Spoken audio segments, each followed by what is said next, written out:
Saludos a todos, todas. Esta lectura de George Marcuse y Michael Fisher, La antropología como crítica cultural, es una de las lecturas tal vez un poco más complejas del compendio, pero que plantea muy bien la idea de la antropología y de lo que es la investigación social y del carácter político y de las intenciones y de los usos que tiene la investigación social dentro de una perspectiva social y cultural. Ya, lo primero que se plantea es la crisis de la representación de las ciencias humanas. ¿Qué significa eso? Eh, es el cuestionamiento a dos ideas fundamentales que reinaron las ciencias, especialmente los inicios de las ciencias sociales, y es, primero que nada, la necesidad de que existan teorías universales y el positivismo social. ¿Por qué se cuestionan estas ideas? Justamente por sus argumentos de objetividad, la necesidad de crear leyes universales y la necesidad de llegar a generalizaciones al final de una investigación. Pero lo que se plantea y la idea crítica de la antropología social y cultural es que lo cultural y lo social son campos complejos que no pueden ser entendidos desde lo natural y desde lo universal. Es decir, que las ciencias sociales no pueden entenderse bajo los mismos paradigmas de las ciencias exactas o de la biología. Y justamente no se puede reducir la experiencia humana o la experiencia de lo social y de lo cultural a fenómenos naturales o fenómenos matemáticos. Por eso se plantea la necesidad de una metodología propia de las ciencias sociales que debe manejar sus propios paradigmas. ¿Por qué? Por ejemplo, una idea de este traslado de ideas de las ciencias naturales a lo social es el darwinismo social, que plantea que los fenómenos sociales dependen de una base natural biológica de los seres humanos. Y estas ideas, por ejemplo, que vinieron de la biología, sirvieron para ratificar ideas que giran alrededor de la raza, por ejemplo, planteando que hay tipos raciales o fenotipos humanos que implican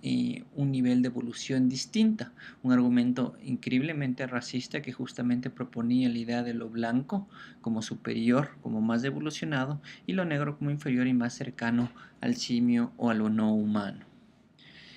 Justamente la biología, y vimos hace poco un documental de neurociencia que hablaba de las diferencias entre el cerebro del hombre y la mujer, plantean justamente esa base natural para los comportamientos sociales, que al final del día terminan siendo cuestiones súper estereotipantes, que más bien ratifican lo que culturalmente deberían ser los hombres y las mujeres bajo una base biológica, y que termina siendo súper problemático y súper cuestionable y, como ya dije, súper estereotipante. Y la propuesta de los autores y la propuesta de la antropología social y cultural fue evolucionando y plantear un conocimiento fiel del mundo, a partir de un conocimiento fiel del mundo, planteando una epistemología refinada que tome plenamente en cuenta la contradicción, la paradoja, la ironía, la incertidumbre irreductible de las experiencias humanas. Es decir, plantear un conocimiento del humano no desde lo general, sino desde lo particular y lo complejo. Es decir, cómo el comportamiento humano es distinto, es diverso, muchas veces es contradictorio y no se puede entender de una sola manera y no se puede realizar generalizaciones justamente por esta diversidad que existe entre los comportamientos humanos. La idea justamente no era generar un conocimiento de enciclopedia en donde se archiva información súper reducida, súper simplificada de la experiencia humana, sino que se busca hablar de la diversidad cultural y romper con teorías homogenizantes, es decir, romper con ideas que plantean o simplifican el comportamiento humano bajo un set básico de condiciones o de actitudes que se deben cumplir en casi todos los contextos. Más bien la idea es entender o intentar abordar esa diversidad de comportamientos, esa diversidad de criterios, de actitudes que giran alrededor del humano. El segundo capítulo plantea una base metodológica de lo que es la antropología y las ciencias sociales alrededor de la etnografía y la antropología comprensiva, que también se ha traducido muchas veces como antropología reflexiva. Ya, como antecedentes, la antropología en el siglo XIX, bajo esta base o este sesgo positivista en un principio, se planteaba como una ciencia general del hombre. Eh, Obviamente el sesgo era súper sexista, y lo que se buscaba era plantear justamente una generalización sobre el comportamiento humano. Pero cuando aparece la antropología sociocultural a principios del siglo XIX, esto plantea una revolución de las ciencias sociales eh, por un nuevo método que es la etnografía. ¿Y qué implicó esto? La etnografía se entendió como un proceso de investigación en donde el antropólogo observa de cerca la vida cotidiana de otra cultura, la registra y participa en eso. Método también conocido como trabajo de campo que integra el detalle descriptivo de la cultura y las reflexiones del autor sobre la misma. En el siglo XIX la antropología justamente era una ciencia de escritorio. El antropólogo no salía de su oficina, más bien recogía o planteaba sus ideas en los relatos de viajeros o de arqueólogos, etcétera, y planteaba entender la cultura desde ahí, desde una mirada extremadamente distante, y al final del día lo que se buscaba era una generalización. Pero trabajos como el de Branislav Malinowski en 1922 con los argonautas del Pacífico Sur más bien rompe con esa idea de un trabajo de ciencia social de oficina y plantea que la ciencia social y la realidad social debe ser entendida de cerca y que la cultura no se puede entender desde la distancia sino participando en ella. Y justamente lo que Malinowski hace es participar en estas culturas lejanas, estas culturas distantes, aprender su idioma, entender sus nociones, entender desde adentro de la misma cultura sus significados y las formas que se plantean frente al mundo, lo que causó una revolución en cómo entender y ver a la sociedad y a la cultura y cómo entenderla de cerca y justamente para romper con estas visiones distantes, prejuiciadas sobre el comportamiento humano que no sea occidental. Justamente la intención de esto y la intención política es someter a prueba estas generalidades etnocéntricas, como ya dijimos en el darwinismo social, esta idea de que los grupos afrodescendientes son menos evolucionados y más bien lo que se plantea es describir sistemáticamente la diversidad del mundo antes que generar una ciencia general del hombre, es decir, plantear las distintas formas en que la cultura y la sociedad se manifiesta antes que plantear una idea que simplifique eh, todas las formas culturales, todas las formas sociales en una sola. Esto se le conoció como relativismo cultural.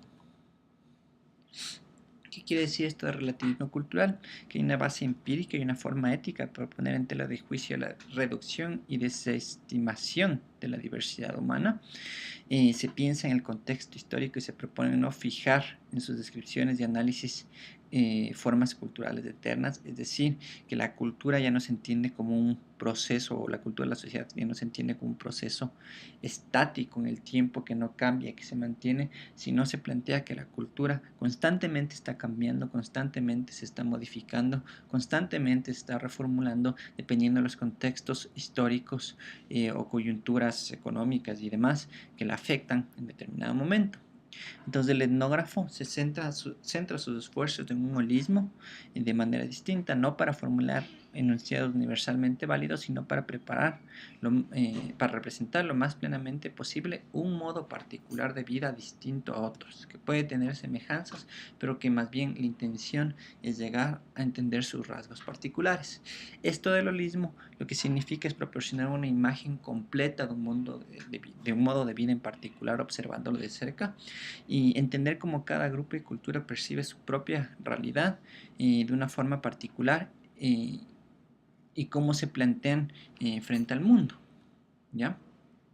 Y por ejemplo, esto de la diversidad cultural es completamente evidente y solo viendo otras culturas distintas a la nuestra nos podemos dar que los significados o las ideas que tenemos respecto a cualquier aspecto social o cultural pueden ser muy distintas e incluso opuestas. Por ejemplo, en Asia o en Oriente Medio,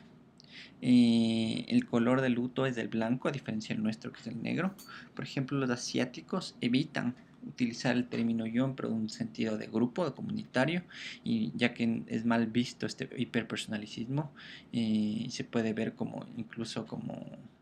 egocentrismo también. También se evita utilizar el no para no ofender, para ser más delicado con las personas y se emplean términos relativos como quizás intentaremos, veremos.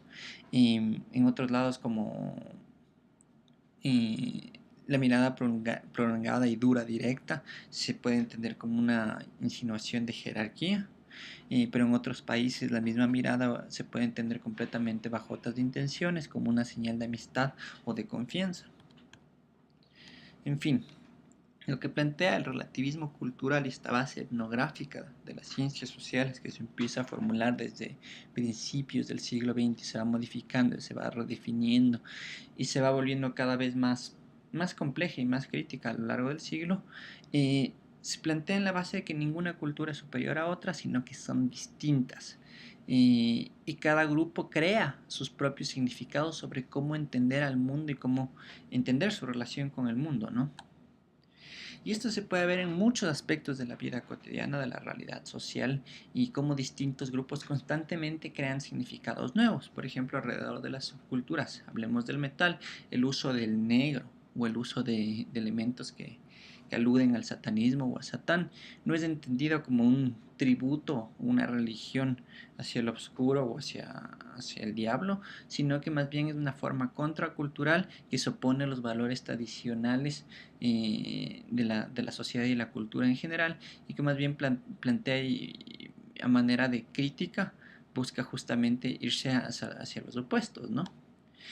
Y una de las bases y justamente un aspecto fundamental de la etnografía implica captar el punto de vista nativo, es decir, no entender a una cultura o un grupo distinto al nuestro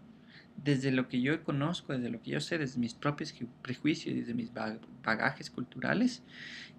sino entender al grupo en sus propios términos, entender cómo ellos directamente entienden su realidad, no imponer mi forma de ver la realidad sobre la de ellos. Eh, y esto marcó una diferenciación de cómo ver la cultura ya no como algo fijo, ya no como algo natural, sino la cultura como interpretación, como una generación de sentidos, como un lenguaje que está atravesado por la mediación y el diálogo. Se rompe también con la idea de que el investigador es un observador neutral. El investigador es una persona que tiene su subjetividad y que va a entender otras subjetividades y que va a analizar desde ahí esas subjetividades. Y justamente se rompen esas jerarquías o se buscan romper esas jerarquías de investigador observado, investigador informante, sino lo que se plantea es un diálogo horizontal entre el investigador y los investigados. Ese es justamente un resumen y una síntesis de las ideas primordiales y que me interesa que capten del texto de Marcuse y Fisher y que plantea una línea política, una base política sobre las ciencias sociales, que justamente es romper con esos criterios homogenizantes sobre la sociedad y la cultura, que muchas veces se pueden interpretar como sexismos, como racismo, como prejuicios de N tipos, como xenofobia, etcétera, y más bien abogar por entender a cada grupo, cada diferencia cultural, a cada otra edad como distinta y como coyuntural en el contexto histórico en el que está. Muchísimas gracias.